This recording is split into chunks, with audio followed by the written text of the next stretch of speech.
buenos días. Primero que todo, agradecer a Dios por permitirnos levantarnos hoy lunes. Gracias, Señor. Gracias a don Bienvenido Rodríguez y a la familia por la oportunidad que nos da de llegar a todos ustedes en los lunes urológicos de la receta médica Z101.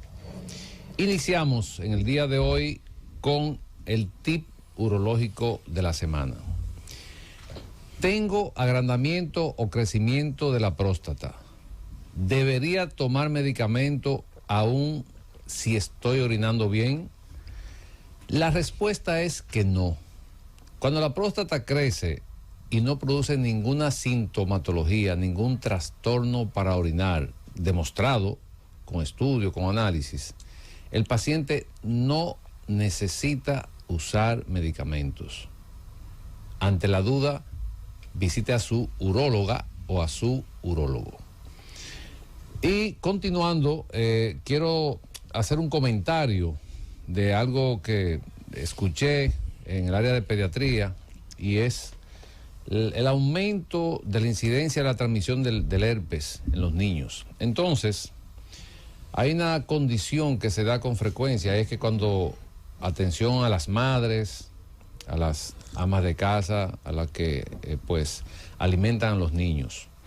Cuando se le está dando comida a un niño que está caliente, generalmente solemos soplar la comida para enfriarla y dársela a los niños. Y resulta que cuando hacemos esto, transmitimos ese virus del herpes y bacterias que tenemos a la comida del niño. Por ende, le transmitimos ese virus al niño. O sea, es importante que cuando vayamos a alimentar a ese niño, pues no soplemos la comida, porque esto va a transmitir el virus y otras bacterias. También cuando le damos un beso al niño, también transmitimos este virus. Entonces, es un mensaje para que se tome en cuenta y esto pues disminuya esta incidencia que hay actualmente en las consultas de pediatría.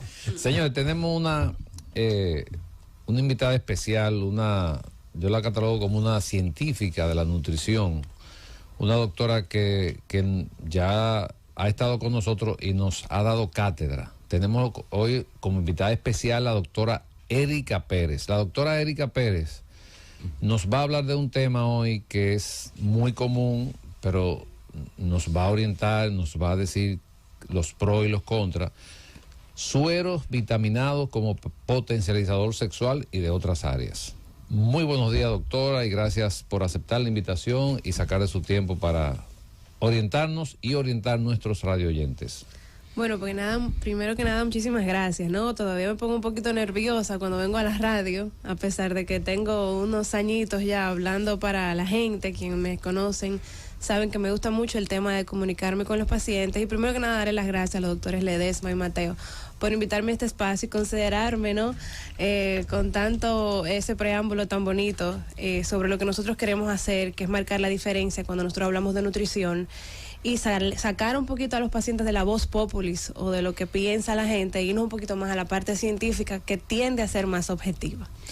Y cuando hablamos de esa parte, antes de entrar en el tema, de esa parte científica, porque, bueno, nuestros radioyentes siempre queremos mantenerlos informados, qué significa una cosa, qué significa otra. Cuando hablamos de científico,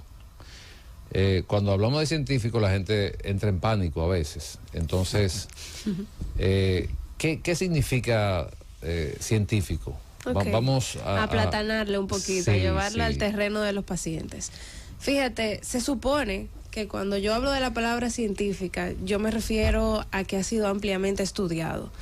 Y cuando hablo de que ha sido ampliamente estudiado, pues yo me refiero, para que los pacientes lo entiendan, es que si yo quiero decir que la vitamina D es importante para los pacientes, fue porque yo tomé una población de personas relativamente significativo, y eso es importante, la palabra significativo. O sea, cuando yo hablo de que fue un estudio en persona, fue que yo utilicé una muestra, una cantidad de personas lo suficientemente grande como para que eso yo lo pueda extrapolar o lo pueda llevar a la realidad de la práctica médica. Eso es lo primero.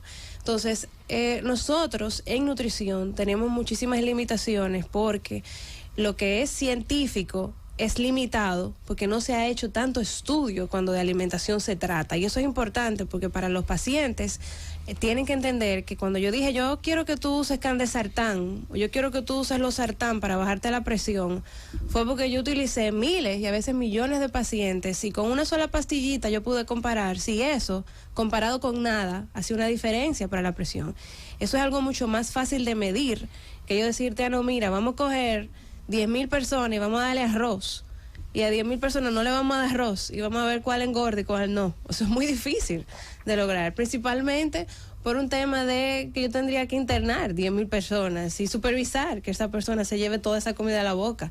Ya saber si el grano de arroz que hay aquí en Santo Domingo es el mismo que tú cultivas en Montecristi, para ponerte en contexto. Yeah. O sea, la muestra de medida es muy variable en nutrición.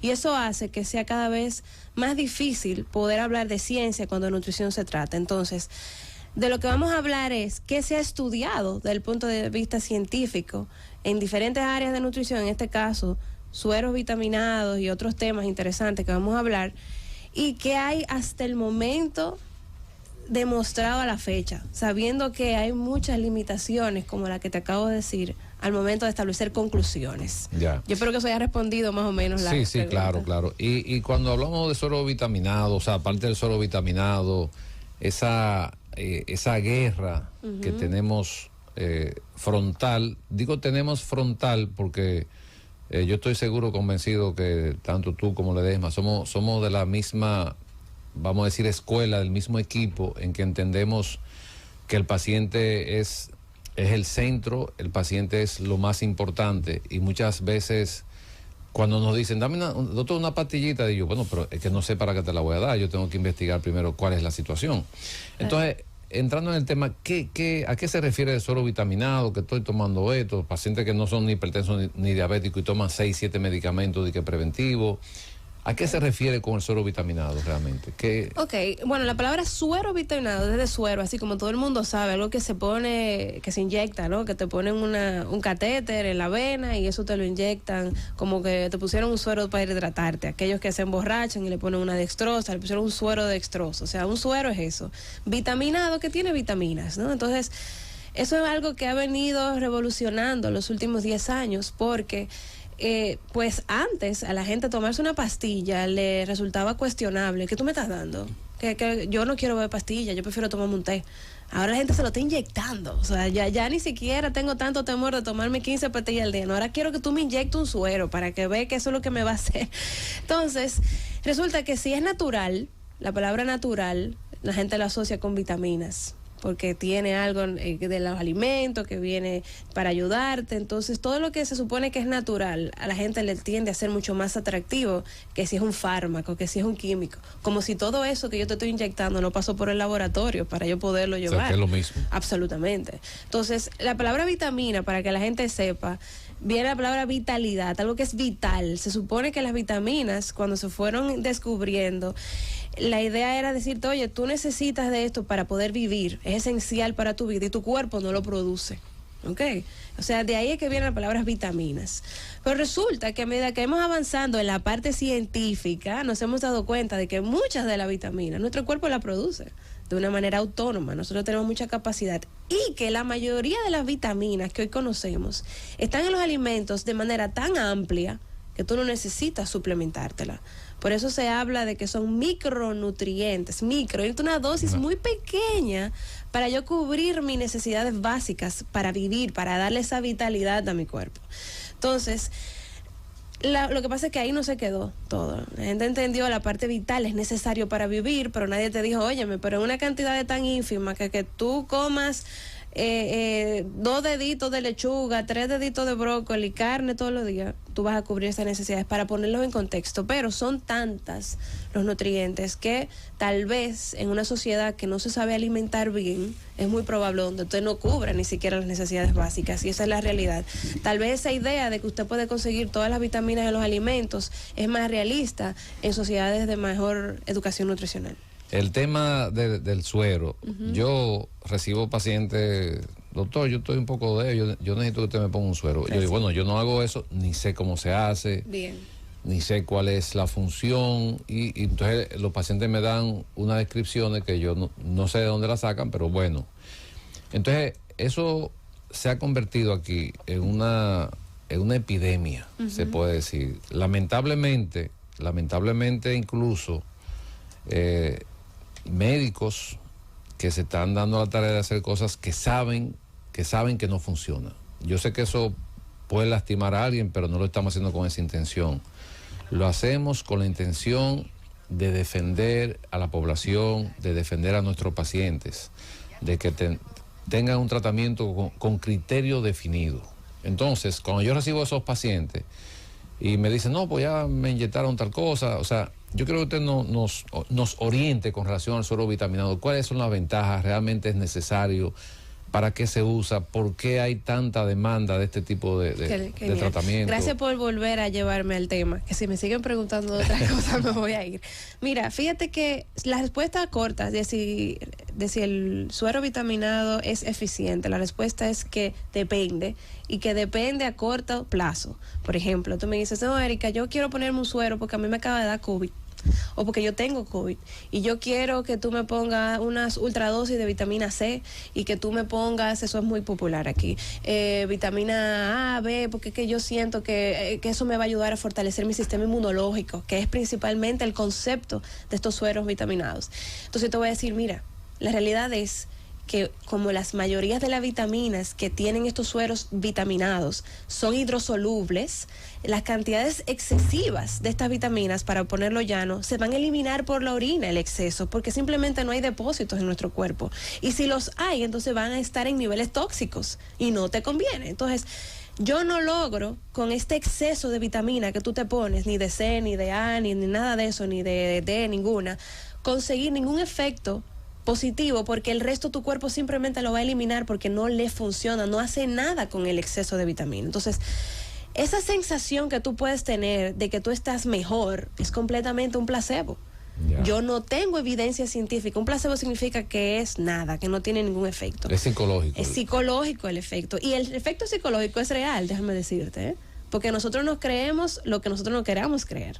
Yo me creo que yo soy lindísima y yo me soy y soy lindísima. Entonces, realmente yo no quiero quitarle el efecto tan fuerte a la psicología que tiene eso y muchísimas otras cosas en el contexto. Pero si vamos a la parte pragmática, la parte real, de si eso resuelve o no algún problema que yo tenga, no. Sí, realmente hay una relación muy directa entre el sistema inmunológico y la vitamina D. Entonces, sí, yo les recomiendo a mis pacientes suplementarse la vitamina D, pero no en suero, de manera diaria o de manera protocolar de una vez al mes, dependiendo de la dosis que usted elija, sabiendo que como no es hidrosoluble, sino liposoluble, sí se deposita en los tejidos y si usted no monitorea los niveles puede llegar a ser tóxica. Pero eso en caso de que tenga deficiencia. Pero la mayoría de la gente va a tener deficiencia si no se la suplementa. Okay. O sea, esa es la realidad. Entonces, es importante monitorearla por lo menos cada 3 meses para ver cuáles son los niveles, que idealmente anda entre 50, 60, 70, no entre 30, que es el límite inferior, y cerca de 100, entonces podría dar los mismos efectos de tener hipercalcemia o exceso de calcio, que es lo que produce el exceso de vitamina D. Entonces, hay otros sueros vitaminados que se están utilizando que tienen L-carnitina, que tienen cromo, que tienen zinc, porque todos esos nutrientes se han asociado a aumentar el nivel de energía, a hacerme sentir muchísimo más potente, para personas que van de viaje, que van a hacer alguna conferencia, que tienen alguna ponencia importante, que tienen algún tipo de situación, sienten que esto es como un boost, como si, oye, te voy a poner el turbo. Oye, eso suena chulísimo si tú lo pones en contexto, si eso pudiera existir, eso lo vemos en la película. Wow, le inyecté algo que le dio energía y lo puso como Flash, lo puso como Hulk. O sea, entonces yo pienso que es más pensando en ese tipo de tendencia, en algo que yo he visto de una manera muy, ¿cómo se dice? Ficticia, que yo me voy a colocar esto pensando que va a tener un efecto, y eso va a tener el efecto que tu psicología le quiera dar, pero del punto de vista científico, señores, eso no tiene ningún efecto, ni a corto ni a largo plazo. Por eso decía yo que dependía de lo que tú quisieras creer. Ya. ¿Te va a hacer daño? No tenemos ninguna evidencia de que hasta el momento estos sueros puedan realmente tener algún efecto dañino en los pacientes. Pero no te va a beneficiar tampoco. Tampoco te va a beneficiar. Yo quise escuchar la opinión tuya, porque nuestra idea es, por ejemplo, evitar que ese paciente que a lo mejor hace un esfuerzo para porque eso no lo hacen gratis. Claro, es bastante costoso. Bueno, entonces, lo primero es eso. Y lo segundo, que verifique realmente, porque si un médico tiene criterio para hacer un tipo de tratamiento de este tipo, debe tener la evidencia de que, bueno, yo te voy a poner esto porque tú tienes una deficiencia de aquello. Entonces yo creo que debemos ser un poquito más, más sensibles, más condescendientes, más éticos. Más éticos. En la parte de la medicina, porque nosotros realmente cuando un paciente llega a nuestra consulta, que entrega su salud a nosotros, yo creo que tenemos que tener esa misma gratitud también. Seriedad. Y verlo como un hijo, un hermano, tu papá, tu mamá. ¿Tú le harías eso a tu papá o a un hermano o a un hijo tuyo? Entonces, si tú no se lo haces a un hijo tuyo, caramba, pues tampoco se lo haga a un paciente que está confiando en ti como profesional. Entonces, ese es el mensaje que queremos llevar en el día de hoy de este tipo de situación que está ocurriendo con mucha frecuencia y que al fin y al cabo el paciente no resuelve bien, nada. Gracias por estar aquí en la Z101, en el espacio La Receta Médica de la Z. Nuestros oyentes permanezcan en la sintonía porque breve llega Z Deportes. Cundo, llévatelo. La Receta Médica de...